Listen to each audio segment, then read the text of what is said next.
You know, if there is one thing I think all content creators should take some time to do, it's show your audience a bit of your own personal taste. What's their favorite anime, OST usage, voice actors, and all things alike can be a great way to show how much people really know ball. So today, I thought I'd share a little bit about my own favorites and talk about my favorite fights in anime. There are a lot of factors that can contribute to a fight being etched into one's favorite list. In many cases, it's the presentation of the combat, and in others, the gradual build-up that makes the encounter so satisfying. I've never been the one to think too hard on choices, but there are some fights that have definitely done wonders for my time in this medium. Many of you have seen them and others you might not have, so without further ado, let's kick things off with the anime that started it all for me.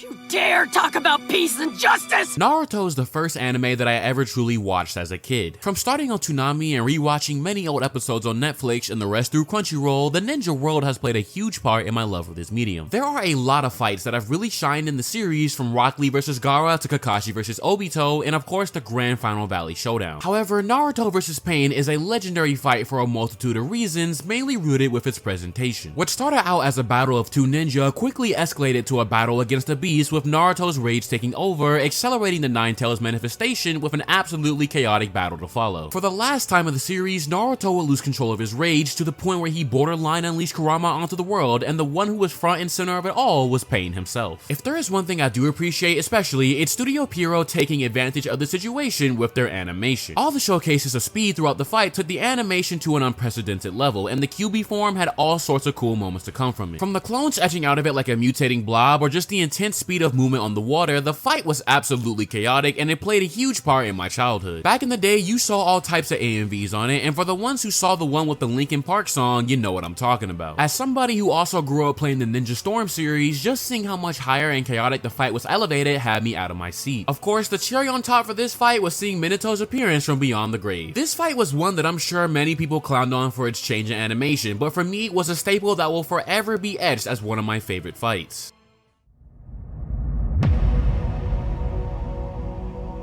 The Fate series is one of the few anime that I absolutely love dearly, but I don't speak on it quite often, which is why I'm making a video about it, so make sure to hit that subscribe button and tune in next week for everything Fate related. As I did not start with the original anime, my experience naturally began with Fate Zero, establishing characters like Saber, Kiritsugu, Gilgamesh, Kirei, and of course the one and only Emiya Shiro. As much as I enjoyed Zero, the conclusion of Unlimited Blade Works truly unlocked my craving for Fate animes. After overcoming himself in the battle against the heroic spirit Archerer, the hero of Justice stood at his biggest battle yet against the King of Heroes. A battle of wits and arsenal in which the King of Heroes hurled endless supplies of weapons towards Shiro, who could match that arsenal with his ability to create blades. The determining factor of this fight was not only Shiro's determination, but Gilgamesh's lack of mastery over the thousands of weapons in his arsenal. The final act of Unlimited Blade Works managed to pull off an epic finale, with Shiro getting the cleanest arm slash off and truly beginning his pursuit as a hero of justice. It was from here that I went off to Apocrypha, Babylonia, Grand Order, and of course coming back to Heaven's Feel. This fight may not be some absolute Sakuga fest that many of the other Fate animes and movies have, but it's the fight that still gives me as much joy as I watched it the first time and truly lit my fire for the Fate animes to come.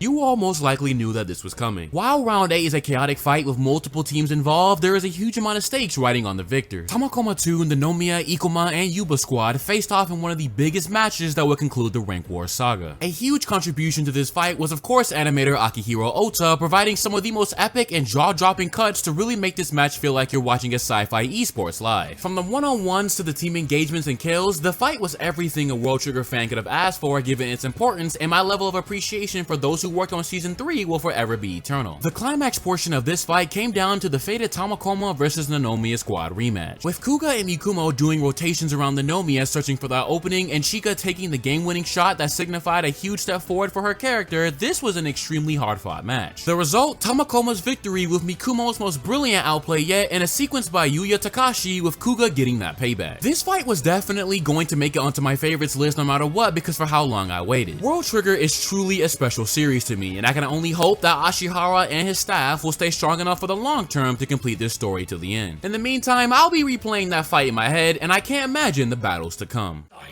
It's yours!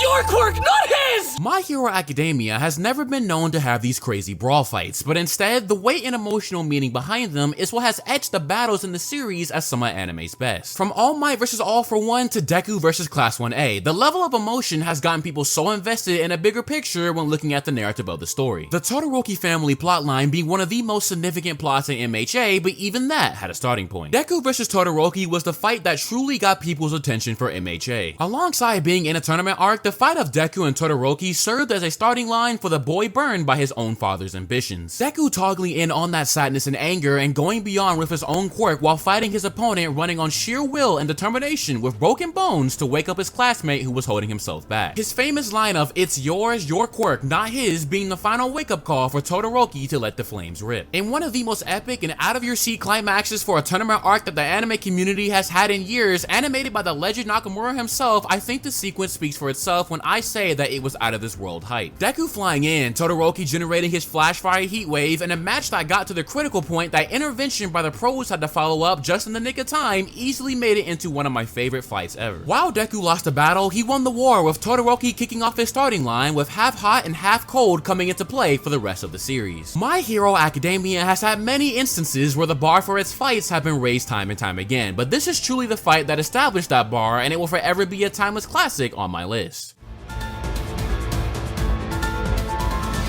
As obvious as this may be, I am not one to hesitate to give credit when it's due. Demon Slayer for some time now has been heavily regarded to be a passion project for what it has been able to accomplish season after season. Back when the famous Hinokami Kagura debut dropped, the world yearned for more, and we were definitely served the 5-star meal for season 2's climax. The Slayers versus the Upper Six sibling duo was a fight that slowly and surely turned into a desperate last hurrah, with the finale being one of the most jaw-dropping fights you could offer to cap off a hard-fought season. This fight had literally everything you could imagine, from the energy and blow-for-blow exchanges, power-ups that added more questions, a little bit of convenience, and an OST that made you ascend from your very seat. With the criteria of beheading the siblings at the same time, this fight was a trial of endurance in which the Demon Slayers overall won in a last do-or-die attempt. Call the show what you want, but Studio Ufotable is truly a place full of talented individuals, and it's still continuing to show amongst its 3rd season. This fight was easily one of the best to come out from last year, and it's a fight that I will never forget waking up to and seeing the entire anime community explode for on Twitter. I've already heard that the final arc of the series is absolutely nuts, and if it can bring this level of quality for the final battle, then we are definitely in for another fight that will surpass this in the blink of an eye.